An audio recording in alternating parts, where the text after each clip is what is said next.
करें जी जी जी रखिए।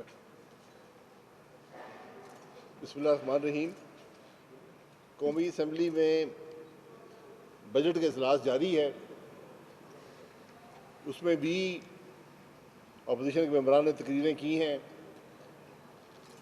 आज भी तकरीरें जारी हैं, कट मोशंस हैं। इसके बाद फाइनेंस बिल आएगा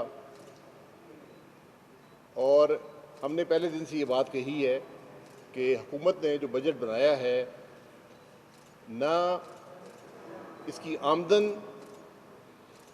के ज़राए और आमदन की जो रकम है वो दुरुस्त है, वो पूरी नहीं हो सकती, और ना ही जो अखराजात दिखाए हैं वो दुरुस्त हैं, अखराजात इससे ज़्यादा होंगे। ये आज के पाकिस्तान की मईशत की, पाकिस्तान के बजट की हकीकत ये है। बजट के मामले पर हम इंशाअल्लाह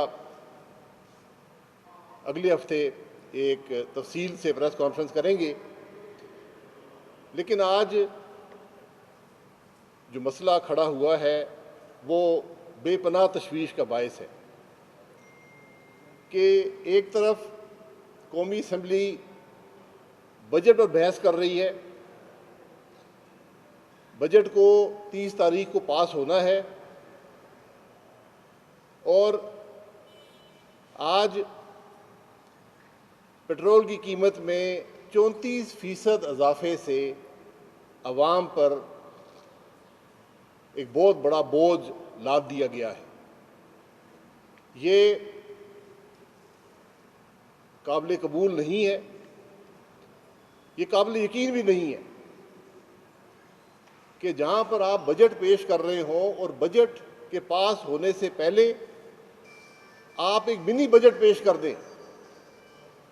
ये कोई मामूली बात नहीं है, इसकी कोई मिसाल पाकिस्तान की तारीख में नहीं है।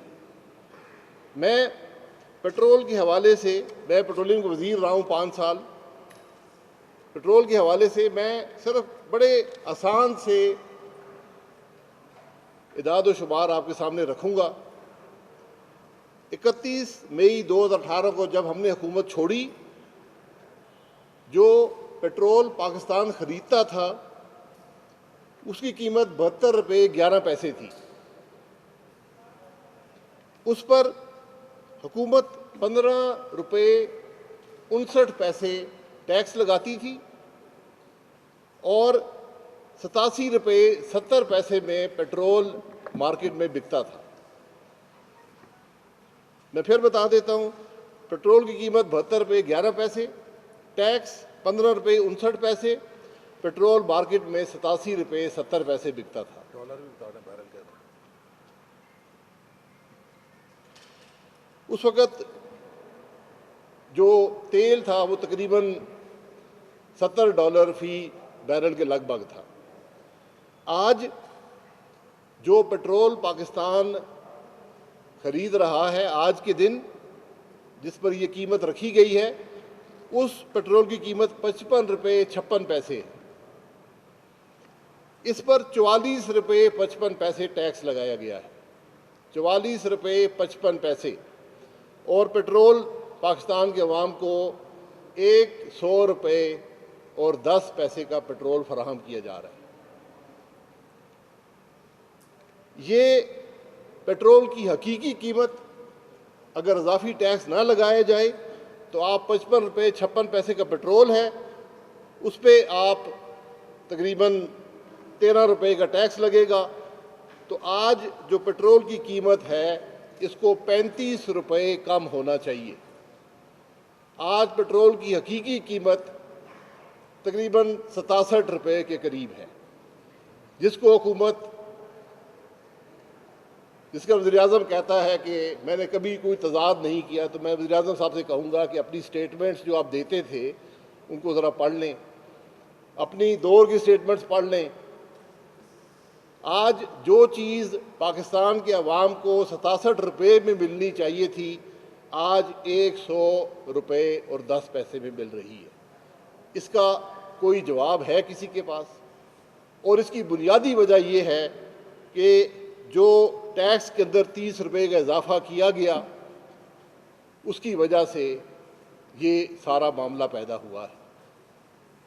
तो ये बड़ा अफसोसनाक पहलू है कि जहाँ पर मुल्क में कारोबार बंद हैं, कोरोना का असर है, जहाँ पर मईशत तबाह हाल है, वहाँ पर आपने अवाम पर इतना बड़ा बोझ टैक्सों का डालकर पेट्रोल को अवाम की क़ुव्वत ख़रीद से बाहर कर दिया है। और यही कैफियत डीज़ल की भी है। डीज़ल में भी तकरीबन 25% का इजाफा हुआ है और वो भी आज पाकिस्तान के अवाम की क़ुव्वत ख़रीद से बाहर है। ये एक बड़ा अफसोसनाक पहलू है। ज़रूरत तो ये थी कि वज़ीर-ए-आज़म साहब आए थे, कौमी असम्बली में बात करते कि हाँ, मैंने मईशत को तबाह कर दिया है, मैं टैक्स इकट्ठे नहीं कर सका, मैं मईशत को ग्रो नहीं कर सका, अब मेरे पास एक ही रास्ता है कि आप पर इजाफी बोझ डालूं और मैं आपका जो टैक्स है पेट्रोल पर उसको 15 रुपये 59 पैसे से बढ़ाकर 44 रुपये 55 पैसे कर रहा हूँ। अगर हिम्मत होती तो ये बात करते। और मैं आज भी कहता हूँ कि ये बात यहाँ पर रुकेगी नहीं, क्योंकि हुकूमत मईशत को ग्रो करने में नाकाम हो चुकी है, टैक्स कलेक्शन में नाकाम हो चुकी है, मईशत को संभालने में नाकाम हो चुकी है, इंडस्ट्रीज़ को बढ़ाने में नाकाम हो चुकी है, इन्वेस्टमेंट कराने में नाकाम हो चुकी है। तो सिर्फ उसके पास यही रास्ता है कि पेट्रोल डीज़ल पर इजाफी टैक्स लगाए और अवाम पर बोझ डाले। ये हम असम्बली में भी उठाएंगे, लेकिन असम्बली में हमारी अददी बरतरी नहीं है। तो अवाम के सामने, अवाम की अदालत में मुकदमा रख दिया है कि इस हुकूमत की नाकामियों में आज एक और इजाफा हुआ है कि बजाय अपनी नाकामियों के एतराफ़ करने के अपनी नालायकी, अपनी इनकॉम्पिटेंस, अपनी नाअहलियत का बोझ उसने अवाम पर डाल दिया। ये आज की हकीकत है, ये बात आपके सामने रखना थी। बिस्मिल्लाहिर्रहमानिर्रहीम। मैं दो ट्वीट्स थे इमरान खान साहब के। एक उन्होंने 2013 31 अगस्त को किया था और एक उन्होंने जनवरी 1 को 2018 में किया था। पहला ट्वीट उनका था पेट्रोलियम प्राइस बढ़ने पे, government crushing the poor under the weight of constant price hike, fuel price hike will raise prices of all essentials, unacceptable, PTI to protest। दूसरा ट्वीट था उनका 2018 1 जनवरी का, absolutely shameful how the government has dropped a petrol bomb on the poor nation and at the start of 2018. Instead of undertaking tax reforms and cracking down on money laundering, the government continues to burden the masses, this time with a big increase in petroleum products prices।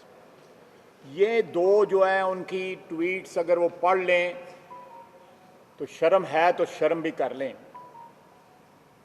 आज ये tweets उनको याद दिलाती हैं, याद माजी अजाब है यारब, कि वो क्या कहते थे और आज कर क्या रहे हैं।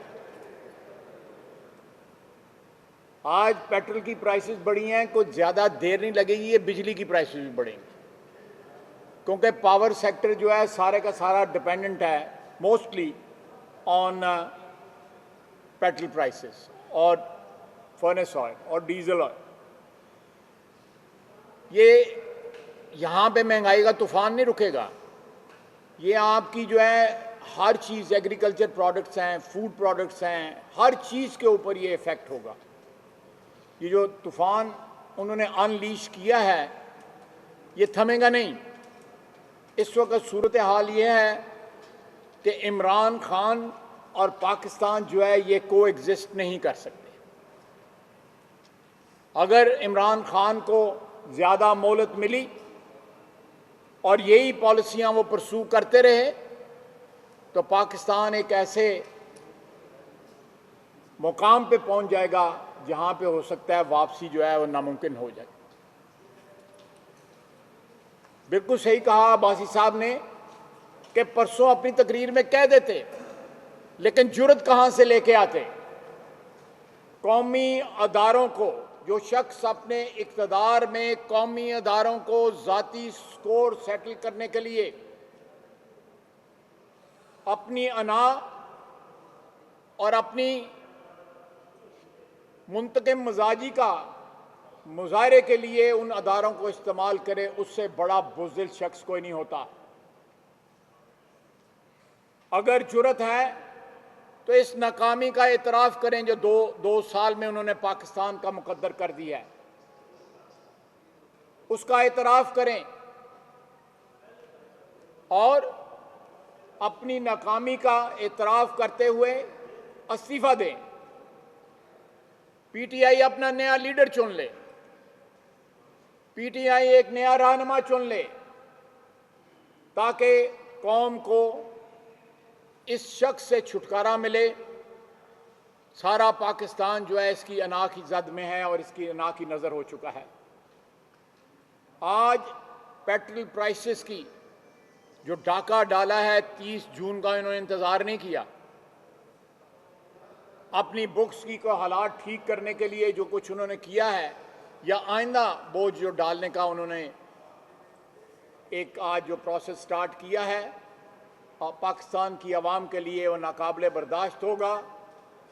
और ये नाकाबिले बर्दाश्त बोझ जो है पाकिस्तान की आवाम बर्दाश्त नहीं कर सकेगी। हम इसके ऊपर आइंदा आने वाले दिनों में अपोजिशन की तमाम तर पार्टियों के साथ मिलकर एक मुश्तरका लाए अमल का, जिसका प्रोसेस ऑलरेडी स्टार्ट हो चुका है, मुश्तरका लाए अमल जो है वो तय करेंगे। और ये महंगाई का जो तूफ़ान पिछले 2 साल से चल रहा है और अब एक सुनामी की सूरत जो है वो इख्तियार कर चुका है, इसके आगे इंशाअल्लाह ताला पाकिस्तान की आवाम को इस एक नुक्ते के ऊपर मुज्तमा करेंगे ताकि इस महंगाई के तूफ़ान के आगे जो है बंद बांधा जा सके। बहुत बहुत शुक्रिया। बिस्मिल्लाहिर्रहमानिर्रहीम। जैसा कि अभी अब्बासी साहब और ख्वाजा साहब ने पेट्रोल की प्राइसेस पे कहा, मैं सिर्फ ये कहना चाहता हूँ कि पाकिस्तान की 72 साल की तारीख में एक मिसाल नहीं कि 25 रुपए एक दिन में पेट्रोलियम प्राइसेस में इजाफा किया जा सके। ये 34% एक दिन में 25 रुपए का जो इजाफा है, ये पाकिस्तान की मईशत के लिए कमर तोड़ वार है जो इस हुकूमत ने किया। इकनॉमिक्स में और डेवलपमेंट में कहा जाता है कि मईशत को शॉक से बचाएं, पॉलिसी शॉक नहीं होना चाहिए। 25 रुपए का यक जुम्बश कलम एक वार में इजाफा इतना बड़ा शौक है कि इससे एक घर का बजट भी तबाह हो जाएगा, एक दुकान का बजट भी तबाह हो जाएगा, एक कारखाने का बजट भी तबाह हो जाएगा और मुल्क की मईशत भी तबाह हो जाएगी। सुबह के वक्त प्राइम मिनिस्टर ने ट्वीट चलवाई, टिकर चलवाए कि पार्लियामेंट का प्राइम मिनिस्टर बहुत एहतराम करते हैं और उसे ताकतवर देखना चाहते हैं। पार्लियामेंट जिसको वो ताकतवर देखना चाहते हैं, उसमें बजट की बहस जारी है। अभी हुकूमत के टैक्सेशन मेजर्स पे वोटिंग नहीं हुई है कि चोर दरवाजे से हुकूमत ने इतना बड़ा शबकून मार दिया। ये पाकिस्तान के अवाम की भी तौहीन है, ये पार्लियामेंट की भी तौहीन है। ये जो इजाफा हुआ है पेट्रोलियम प्राइसेस में, ये पेट्रोल के निर्खों की वजह से नहीं हुआ है, ये टैक्सेशन की वजह से हुआ है। हुकूमत ने इजाफी टैक्स लगाया है। चूंकि हुकूमत टैक्स इकट्ठा करने में नाकाम है, तो उसने चोर दरवाजे से, बैक डोर से अवाम की कमर में छुरा वार करके उसने अपने खजाने को भरने के लिए एक चोर हथकंडे का सहारा लिया है। लेकिन इसके असरात, जैसे अभी ख्वाजा साहब भी कह रहे थे, कि सबसे पहले तो ये होगा कि जो पाकिस्तान की प्राइस इंडेक्स है वो सबसे ज़्यादा POL प्राइसेस से सेंसिटिव है। जब आप 34% पेट्रोल में इजाफा करेंगे तो इससे कई गुना इजाफा महंगाई की शरह में होगा, चूँकि कॉस्ट ऑफ प्रोडक्शन बढ़ेगी, और जब कॉस्ट ऑफ प्रोडक्शन बढ़ेगी तो बिजली के निर्ख बढ़ेंगे, बिजली के निर्ख बढ़ेंगे तो ट्रांसपोर्टेशन के साथ प्रोडक्शन की कीमत भी बढ़ेगी, और ये जो इजाफी अखराजात हैं ये हर उस चीज़ के अंदर जो हमारी पैदावारी चेन के अंदर बनती है उससे पास ऑन होके कंज्यूमर अदा करेगा। हर चीज़ साबुन की टिक्की से लेकर चाय, रोटी, गोश्त, सब्जी, जिस दुकानदार ने बिजली का ज़्यादा बिल देना है वो अपना हर निर्ख बढ़ा देगा। जिस कारखाने की कीमत बढ़ेगी, जिस ट्रांसपोर्टेशन की, लॉजिस्टिक्स की कीमत बढ़ेगी, उसको एंड में कंज्यूमर ने अदा करना है, पाकिस्तान का सारिफ अदा करेगा। तो ये बदतरीन महंगाई है। इसके साथ जो दूसरा पहलू है कि वो माफियाज जिन्होंने स्टॉक किया था ऑयल का, हुकूमत ने एक रात में अरबों रुपए का उन्हें जैकपॉट दे दिया है। इस अरबों रुपए के गेन में किसका कितना हिस्सा है कौम जानना चाहती है। ये हुकूमत जब से आई है ये माफियाज के हाथों में यरगमाल है। शायद इलेक्शन में उनसे जो पैसे लिए थे वो पूरे कर रही है और अगले इलेक्शन के लिए फंड इकट्ठा कर रही है। सबसे पहले स्टॉक माफिया को इन्होंने बेल आउट पैकेज दिया और उसके ज़रिए अपने दोस्तों को नवाजा। फिर आपने देखा आटा माफिया के साथ खेल हुआ, फिर शुगर माफिया के साथ खेल हुआ, अब ये तेल माफिया के साथ मिलकर पाकिस्तान के आम आदमी के, गरीब आदमी की जेब पे कई 100 अरब रुपए का डाका डाला जा रहा है। और इसका फ़ायदा वो लोग उठाएंगे जिन्होंने तेल स्टॉक करके मुल्क के अंदर कमी पैदा की हुई थी। तो ये एक क्रिमिनल ऑफेंस है। ना सिर्फ ये इकोनॉमिकली जस्टिफाइड है बल्कि ये माफियाज को उनकी तिजोरियां भरने के लिए उनकी मिली भगत के साथ एक कदम उठाया गया है। और मैं देखता हूं कि नायब इसका नोटिस लेता है कि नहीं लेता, कि इसमें किसने कितना पैसा बनाया है।